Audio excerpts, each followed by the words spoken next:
어디든지 전환점이 있게 마련입니다. 항상 끊임없이 슬픈 일만 있는 것도 아니고 계속해서 기쁜 일만 있는 것도 아니죠. 슬픔에도 끝이 있고 기쁨에도 끝이 있습니다. 어떤 사건이 있고 그 어떤 전환점을 중심으로 해서 앞과 뒤가 다른 일들이 벌어지죠. 우리가 매일 경험하는 일같이 매일 12시가 되면 오전과 오후가 나뉘고 또 밤 12시가 되면 어제와 오늘이 나뉘어지는 순간이 있습니다. 역사도 예수님을 중심으로 주 전과 주 후로 나뉘죠. 그런 것처럼 오늘 이 누가복음의 전반적인 흐름에 있어서 예수님의 사역의 전 과정을 반으로 나누는 그 지점이 바로 오늘 본문입니다. 9장에 특별한 어떤 표시가 없이 진행되고 있기 때문에 우리가 지나갈 수 있지만 오늘 본문 51절을 가만히 보면 예수님이 승천할 기약이 차감해 예루살렘을 향하여 올라가시기로 굳게 결심하시고 이렇게 말씀하시죠. 예수님께서 예루살렘에 올라가신 적이 이번만은 아닙니다. 우리가 알고 있는 것처럼 어린 시절부터 예수님은 아마도 매년 예루살렘을 방문하셨을 것입니다. 뿐만 아니라 여러 가지 일들로 인해서 예루살렘에 올라가실 일들이 있으셨을 겁니다. 근데 오늘 본문을 가만히 보면 승천하실 기약이 차매 그랬습니다. 승천하실 기약이 차서 예수님이 예루살렘에 올라가야 될 것을 예루살렘을 향하여 가시는 것을 어떻게 했다고 하셨죠? 굳게 결심하셨다 그랬어요. 굳게 결심하셨다. 이 굳게 결심하다라는 말이 키인데 어떤 명확한 목표를 가지고 그 길을 가신다라는 의미도 있습니다만 이 말은 히브리인들이 얘기를 할 때 되게 매우 중요한 사건을 앞두고 위기와 모험과 혹은 여러 가지 어려운 상황을 지나가야 될 상황이 됐을 때 그것을 피해 갈 것이냐 아니면 통과해 갈 것이냐라고 하는 결정을 내리는 순간에 쓰는 일종의 화법입니다. 이렇게 말을 하면 이제 그럼에도 불구하고 그 길을 간다라는 의미가 담기는 거죠. 그래서 예수님은 이 예루살렘으로 올라가시는 과정을 통해서 당신의 사명에 대한 그림을 다시 한번 확인하시는 겁니다. 이번에 예수님이 예루살렘에 올라가시는 이 사건을 마음속에 두고 굳게 결심하셔야 될 이유가 어디에 있습니까? 바로 이제 이 길을 통해서 예수님은 십자가의 길을 가셔야만 하기 때문입니다. 예루살렘을 향해 가시면서 이제 그 길이 곧 십자가로 향하시는 길이시기 때문에 마음에 굳은 결심을 하시고 그 길을 가셔야만 하는 것이죠. 그래서 예수님은 제자들과 함께 그 예루살렘으로 가는 여정 중간에 사마리아 땅을 지나가게 되십니다. 사마리아 땅을 지나간다는 것은 유대인들에게 있어서는 예산일이 아닙니다. 민족 간 갈등과 분열이 아주 많이 있었기 때문에 예수님과 같은 제자들과 같은 유대인들이 그 길을 지나서 예루살렘에 간다는 것은 사실 굉장히 어려운 일이죠. 또 당시 문화적으로 봤을 때는 이 사마리아 사람들은 반은 유대인이고 반은 이방인, 그러니까 혼혈인들이 대부분이었습니다. 그래서 이스라엘 민족들이 볼 때, 유대인들이 볼 때 그들을 멸시했죠.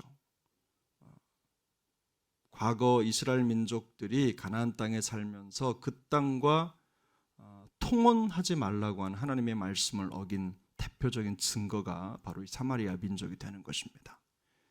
근데 반대로 이 사마리아 사람들도 유대인들을 무시했습니다. 멸시했습니다. 그래서 이 둘 간의 감정적인 골이 매우 깊었던 거죠. 이들은 그리심산에서 예배를 드리고 이스라엘 유대인들은 예루살렘에 성전을 지어놓고 거기에 예배를 드리고, 그러니까 이게 이 골이 메워지질 않는 거예요. 그런 갈등의 깊은 상황이 있다는 걸 예수님이 모르셨을까요? 아셨을 것입니다. 그래서 그 과정을 지나면서 먼저 사신을 보내서 준비하도록 했는데 보기 좋게 거절을 당하십니다. 사마리아 사람들이 제자들과 예수님이 그 사마리아에 머무는 걸 원치 않았다는 뜻이죠. 근데 이 일을 두고 이 제자들이 화가 났습니다. 그래서 이 사람들을 불을 내려가지고 소멸하도록 그렇게 복수를 해야 되지 않겠느냐라고 예수님께 요청을 드렸을 때, 말씀을 올렸을 때 예수님이 그들을 꾸짖으시고 그다음에 그 방향을 바꿔서 다른 마을로 지나가시는 과정을 오늘 본문에 담겨 있는 겁니다. 예루살렘을 향하시는 예수님의 이 십자가의 여정을 기록하고 있는 이 짧은 내용 속에는요, 아주 중요한 내용이 담겨 있는데, 예수님의 사명에 대한 마음 자세와 제자들의 사명에 대한 마음 자세가 매우 대조를 이루고 있습니다. 세상을 향한 하나님의 뜻을 이루기 위해서 십자가로 향하시는 그 예수님의 마음, 그 마음은요, 조금도 흔들림이 없습니다. 사실 이 걸음, 이 과정, 이 여정이 어떤 여정인지를 너무나 잘 알고 있기 때문에 예수님 마음속에 성경이 말씀하고 있는 것처럼 굳게 결심을 하셔야 하는 그런 상황입니다. 하지만 제자들의 모습은 다르죠. 사마리아인들과 유대인들 사이에 있는 그 감정의 골, 민족 분열의 골을 넘지 못하는 겁니다. 분쟁과 갈등의 감정이 아직도 해결되지 않고 그대로 남아 있었던 것이죠. 예수님과 제자들을 거부하는 사마리아인들의 반응을 예상치 못한 게 아닙니다. 이 사람들의 반응은요, 어떻게 보면 당연해 보이는 겁니다. 근데 이 일에 대해서 제자들의 그 마음속에 있던 분노가 그대로 폭발한 거죠. 쉽게 말하면 예수님과 함께 다니면서는 표시를 못 낸 거예요. 예수님께서 모든 사람들, 그가 누구든 만나는 사람들에게 치유를 베푸시고 사역을 행하셨기 때문에. 그런데 기회가 온 겁니다. 그 마음속에 있는 해결되지 않는 그 감정의 문제를 폭발할 수 있는 기회가 온 거예요. 그 기회가 오자 이 제자들은 여지없이 그 속마음을 드러내고 만 겁니다. 그들도 사마리아 사람들에 대한 감정이 좋았겠습니까? 어릴 때부터 가졌던 그 마음이 그대로 폭발한 거죠. 근데 여러분, 우리가 알고 있는 대로 예수님은 뭐라고 말씀하셨습니까? 요한복음 12장에 보면 예수님은 이 땅에 오신 목적이 명확하죠. 세상을 심판하러 오신 것이 아닙니다. 세상을 구원하러 오셨습니다. 이게 예수님께서 이 땅에 오신 목적입니다. 근데 제자들은요, 그 심정을 깨닫지 못합니다. 우리가 기억해야 될 교훈이 바로 여기 이 지점이 있는데, 제자들은 분명히 세상을 구원하러 오신 예수님을 따르는 자들입니다. 그 예수님의 뜻을 받들어 섬겨야 되는 사람들인 거죠. 하지만 그들은 사마리아 사람들의 반응 때문에 감정이 무너집니다. 마음이 무너져 버렸습니다. 그래서 마음이 무너져 버린 상태에서 하나님께로부터, 주님께로부터 받은 그 사명, 주님의 심정을 간과하는 거예요. 지나치는 거예요. 사명에 집중하지 못하는 거죠. 마음밭이 무너져 버린 겁니다. 감정의 선이 무너진 겁니다. 내 마음을 지키고 있어야 할 외벽이 무너져 버린 거예요. 순식간에. 그래서 이들은 사명을 잃어버립니다. 어떤 상황 속에서도 주님의 뜻을 지키고 그 길을 가야만 하는 사람들인데 그 길을 벗어난 거죠. 그러나 여러분, 우리가 기억해야 될 것은 바로 그겁니다. 다른 사람들의 감정적 반응과 또 모습 때문에 우리가 가야 될 길을 놓쳐서는 안 된다는 거죠. 여러분, 이거 동의하십니까? 우리가 신앙생활 하다 보면 이런 일 얼마나 많이 만나는지 몰라요. 주님이 나에게 주신 사명이 분명하고 내가 가야 될 길이 분명함에도 불구하고 감정 때문에, 마음 때문에, 관계의 불편함 때문에 그 길을 내려놓는 겁니다. 주님께서 우리에게 개인적으로 말씀하신 사명의 길, 헌신의 길, 소위 말해서 성도의 길이죠. 성도의 길을 가야 되는 그 명확한 부르심이 있음에도 불구하고 우리가 감정 때문에 또 생각의 무너짐 때문에 혹은 관계의 불편함 때문에, 마음속의 분노 때문에 그 중요한 사명을 놓칠 때가 한두 번이 아니라는 거예요. 우리를 어지럽게 하고 마음을 혼란하게 하는 사람들 때문에 주님의 뜻을 이루어야 하는 성도의 길을 놓치거나 잊어버리는 겁니다. 그런데 여러분, 결코 그런 길을 가서는 안 됩니다. 예수님은 이 땅에 모든 사람들을 구원하시기 위해서 이 땅에 오셨습니다. 심판은 마지막 때에 주님이 다시 오실 때 일어날 것입니다. 주님이 하실 거예요.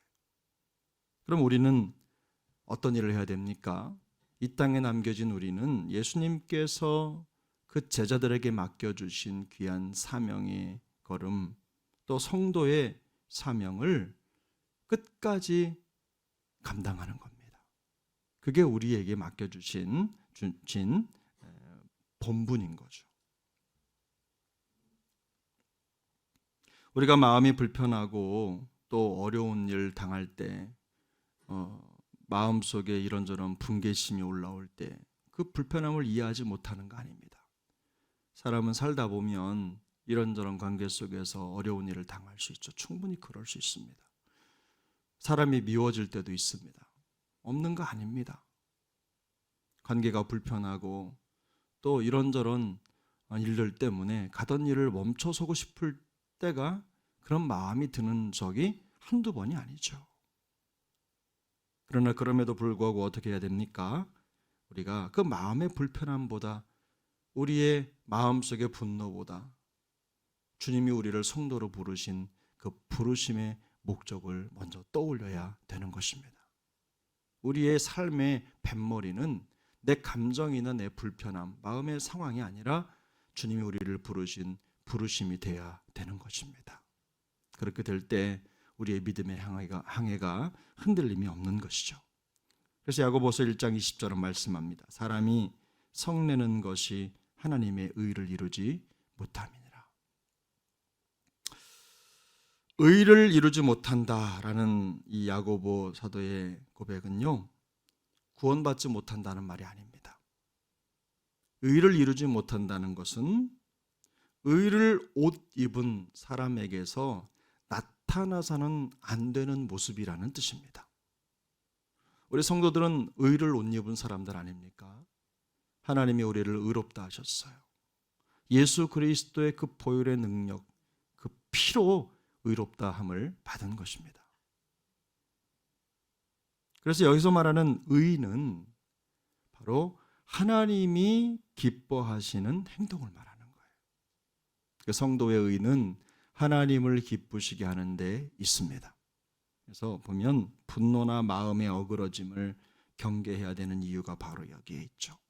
우리 마음속의 분노가, 마음속의 어그러짐이, 불편함이 그 마음속 안에서 끝나는 게 아니잖아요. 그 마음속에 있는 분노나 어그러짐은요, 반드시 우리의 생각을 압도하고 말에 영향을 주고 행동에 변화를 가져옵니다. 그래서 마음속에 있는 이 마음의 어그러짐이 거기에서 끝나지 않고 결국은 하나님이 기뻐하시지 않는 죄악의 행동, 죄악의 태도까지 연결이 되는 것입니다. 그러니까 죄의 발원지라고 할 수 있는 거예요. 분명히 제자들의 반응은 예수님을 따르는 그리스도인의 모습이 아닙니다. 사랑하는 여러분, 우리가 오늘 본문이 주는 교훈을 마음속에 깊이 새겨야 될 줄로 믿습니다. 제가 말씀을 묵상하면서 참 저도 자유롭지 못하더라고요. 말씀에. 누구나 마찬가지입니다. 감정을 넘어서지 못할 때 생기는 여러 가지 문제점들이 오늘 본문에 고스란히 담겨 있습니다. 무엇보다도 우리 성도들은 우리 하나님께서, 우리 주님께서 우리를 부르셨다는 사실을 꼭 기억하시고, 또 주님께서 우리에게 원하시는 삶의 목적을 잊지 않아야 될 것입니다. 주님의 제자들을 꾸짖으신 목적은 바로 그겁니다. 그들이 그 사소한 일 하나 때문에 주님을 따르는 중요한 목적을 잃어버린 거예요. 내 마음의 감정을 감정의 회포를 풀기 위해서 해서는 안 될 말을 한 거죠. 그러므로 여러분, 예수님의 뜻을 위해 부르심 받은 우리 성도님들이, 우리 성도된 우리 모두가 다 마음의 온전함으로 또 신앙의 품위를 지켜갈 수 있기를 축복합니다. 바로 이것이 신앙의 품격이고 품위입니다. 매 순간마다 일희일비하지 않고 우리의 마음속에 주신 하나님의 놀라운 비전을 따라서 꿋꿋이 믿음의 걸음을 옮겨가는 것, 바로 그것이 주님이 우리를 부르신 목적입니다. 어떤 자리에 있든지 어떤 상황에 있어든지 하나님의 뜻을 품은 성도라는 사실을 기억하시고 오늘도 믿음으로 또 말씀으로 승리하는 우리 모두가 될 수 있기를 예수님의 이름으로 축복합니다. 기도하겠습니다.